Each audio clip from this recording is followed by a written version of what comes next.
Welcome दोस्तों, आज की इस वीडियो में बात करने वाले हैं ब्रेक पैड चेंज करते टाइम हमें किन बातों का ख़ास तौर से ख्याल रखना होता है।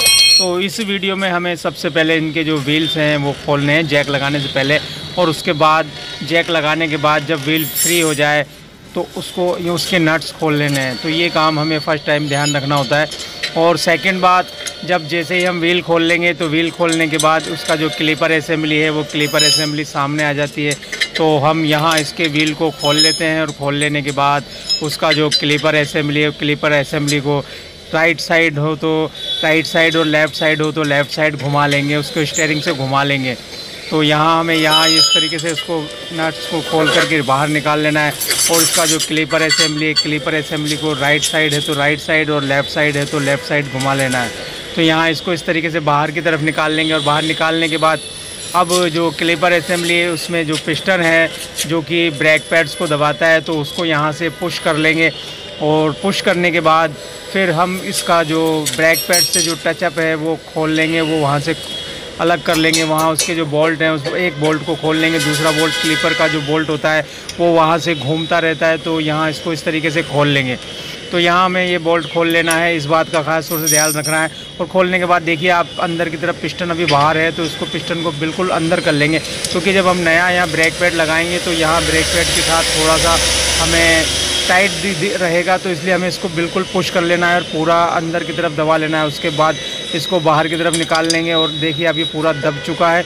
उसके बाद इसके जो ब्रेक लाइनर हैं वो ब्रेक पैड है, उन ब्रेक पैड्स को भी बाहर की तरफ निकाल लेंगे। और दोनों ब्रेक पैड्स बाहर निकाल लेने के बाद अब हम इसके ब्रेक पैड लगाने से पहले इसका जो क्लीपर बोल्ट है उस क्लीपर बोल्ट को भी सर्विस कर लेंगे। तो यहाँ इस बात का ध्यान रखना है कि हमें जब भी ब्रेक पैड चेंज करने हैं वहाँ ब्रेक पैड सेट करने के बाद जब वापस क्लीपर बॉडी को लगाएंगे तो क्लीपर बॉडी की जो बोल्ट्स हैं उस बोल्ट्स को क्लीपर बोल्ट्स को वहाँ ग्रीस करना है। तो यहाँ दोनों तरफ से हमें सेट कर लेना है।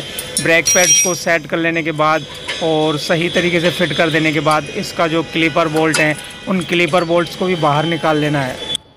तो दोस्तों यहाँ क्लीपर बोल्ट्स को बाहर निकाल लिया है और बाहर निकाल लेने के बाद इसके अंदर आयल दे देंगे।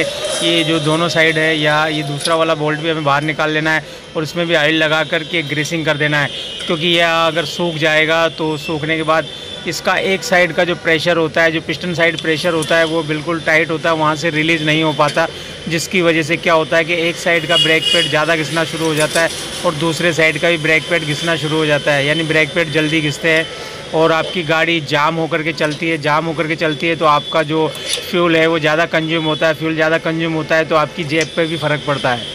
तो यहाँ हमें ब्रेक पैड्स लगाते टाइम इन बातों का ख़ास तौर से ख्याल रखना होता है कि हम सबसे पहले क्लीपर्स को जब खोलें तो क्लीपर के बोल्ट हैं उनको ग्रीस कर लें। ये बोल्ट जो है इसमें ग्रीस और रबड़ लगा हुआ है, ये एक स्प्रिंग की तरह काम करता है। जैसे हम क्लच की वो ब्रेक को दबाते हैं तो ब्रेक को दबाने के बाद ये वापस रिलीज़ कर देता है। तो यहाँ हमने इसको कंप्लीट कर लिया है और कंप्लीट करने के बाद टायर को लगा देते हैं।